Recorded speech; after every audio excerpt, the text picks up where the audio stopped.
I kept that letter for 60 years without knowing it would change everything I thought about that day. The day my father handed me over to a stranger and never looked back. I was going through Mary Ellen's things when I found it. My wife passed away last year, and I'd only just worked up the courage to open her drawers to sort through the memories she kept. There was a shoebox way back in the closet, full of old papers and yellowed photographs. And there at the bottom, wrapped in a kitchen towel, was this letter, with my name written on the front. In handwriting I knew right away. It was from my mother. She had beautiful penmanship, you know, had some schooling when she was young. My father could barely scratch out his name, but her writing looked like artwork. At my age, my hands shook so bad I nearly tore the paper. I just sat there for maybe 5 minutes, staring at it, not brave enough to open it. My coffee went cold on the table. That old wall clock kept on ticking like always, but I couldn't move a muscle. Now, before I go on, I hope you'll share this story so it can reach folks who might need to hear it. I'd be mighty grateful. Let me tell you how that day went first. It was June 1952 and I was 10 years old. The drought had killed everything. Crops, livestock, even the birds had up and disappeared. My mother was so thin that when she hugged me, I could feel every one of her ribs. We ate once a day if we were lucky. Sometimes it was just flour mixed with water. Other times, we went without. I woke up to the sound of a wagon pulling up to our door. My father was speaking real quiet with a man I'd never laid eyes on. Deep voice, grey whiskers, beat-up hat on his head. My mother stayed put in the kitchen, stirring an empty pot just to keep her hands busy. "Samuel, come here, son." I went. Always minded my father. He put his big hand on my shoulder and said, "You're going to go with Mr. Anthony here. It'll be better for you. You'll eat regular and all." My mother came over with a little bundle, one change of clothes and a bar of soap she'd been saving. Her eyes were red-rimmed, but she didn't cry where I could see. "You're a good boy, Samuel. Always have been. Things'll work out fine." She kissed my forehead. I breathed in her smell one last time. Dirt and sweat and that little bit of lavender water she'd dab on when she still had hope for rain.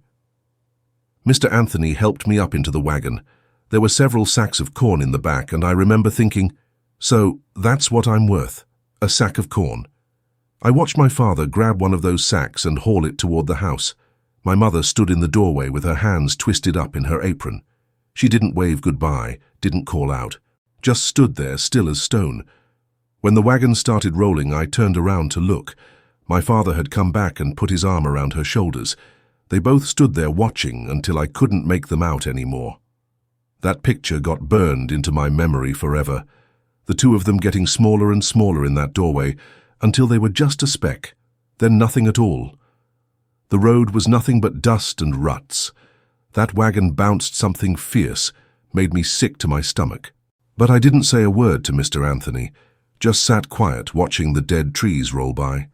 He tried making conversation. "You any good with farm work, son?" "Yes, sir." "Know anything about cattle?" "A little bit."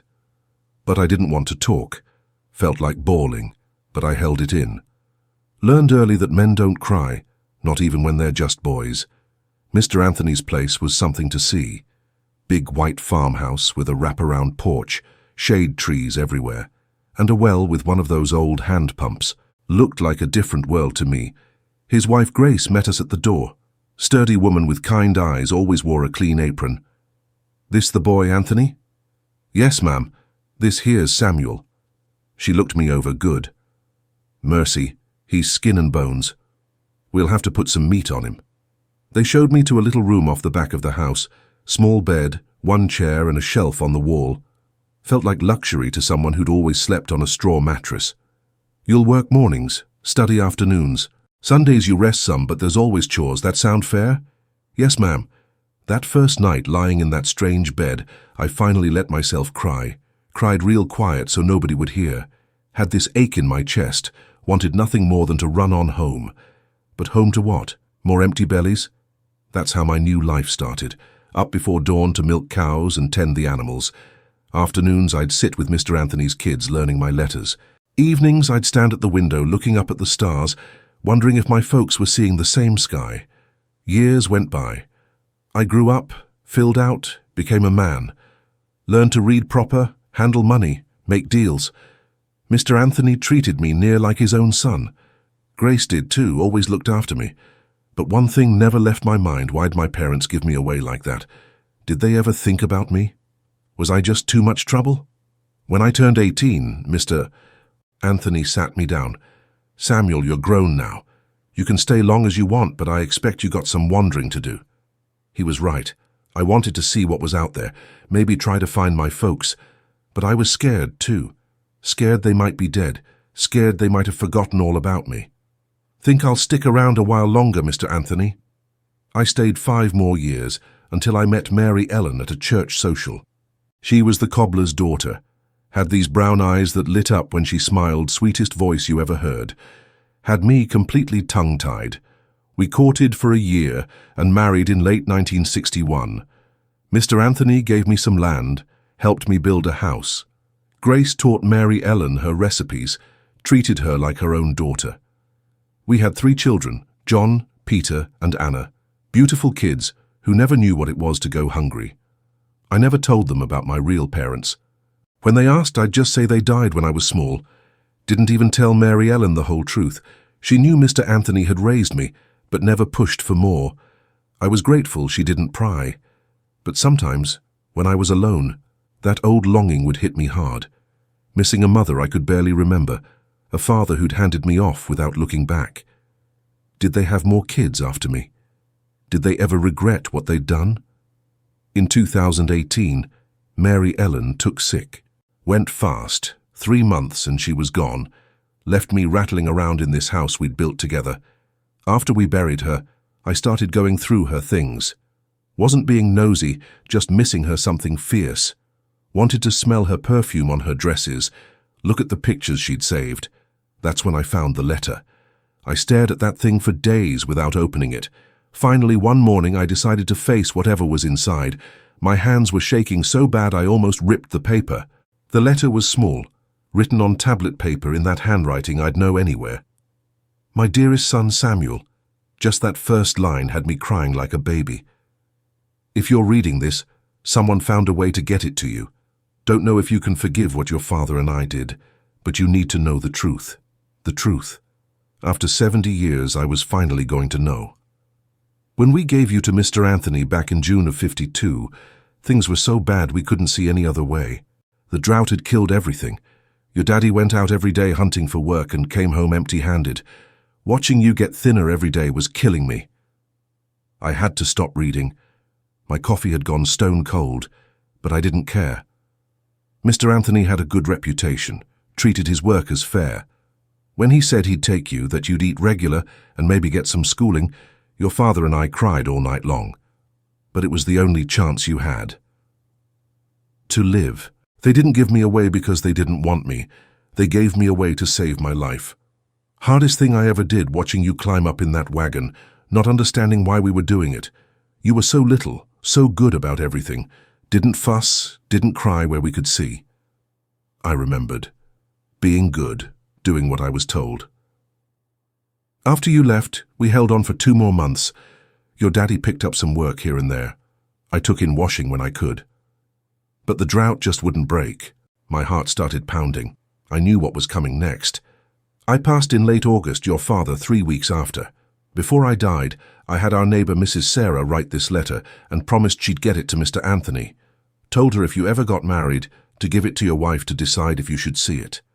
Had to put the letter down, couldn't see through my tears. My whole life I thought they hadn't loved me. But they'd starved to death. Died because they'd given their only chance to me. The letter went on. Before your daddy died, he'd cry when he thought I wasn't looking, talking about you. Things you'd say, how you'd laugh, how smart you were. I kept that little bundle of your clothes right up to the end. At the bottom there was a line that just about broke me in 2. You were always our precious boy, Samuel. What we did came from love, not from not loving you. Lord willing, you grew up strong and had yourself a good life. That's all we ever wanted.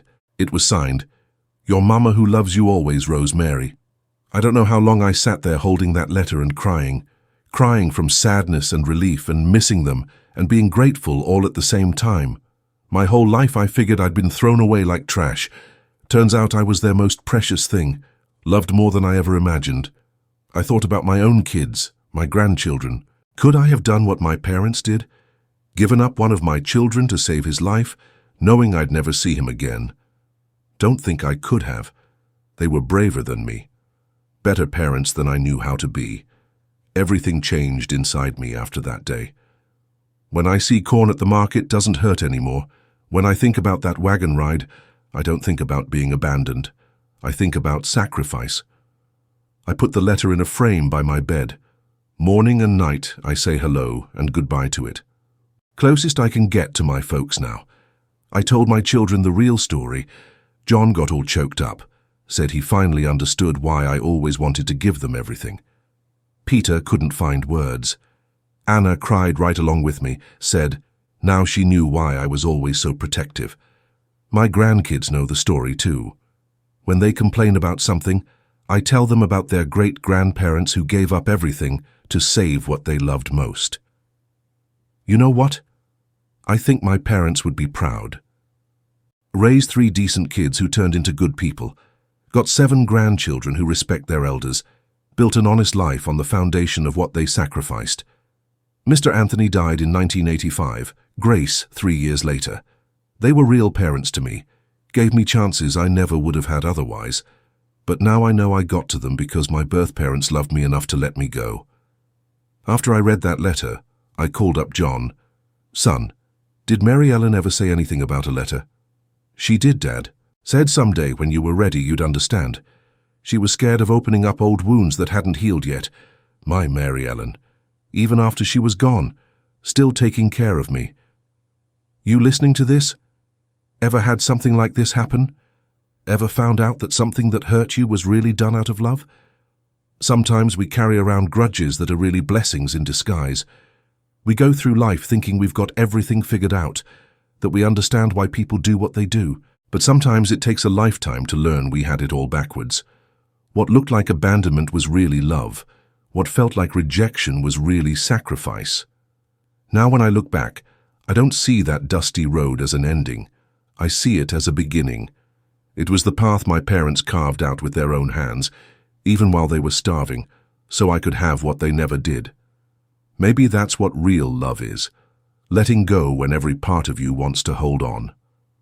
That letter's right here beside me, yellowed with age but every word still clear. You were always our precious boy, Samuel. If there's someone who left you or hurt you in a way you never understood, might be worth taking another look. Could be that, underneath all that pain, there was love you never saw. So tell me, you ever carried weight like this? Ever felt like you weren't worth much when you were worth everything? I'd love to hear your story, wherever you're listening from.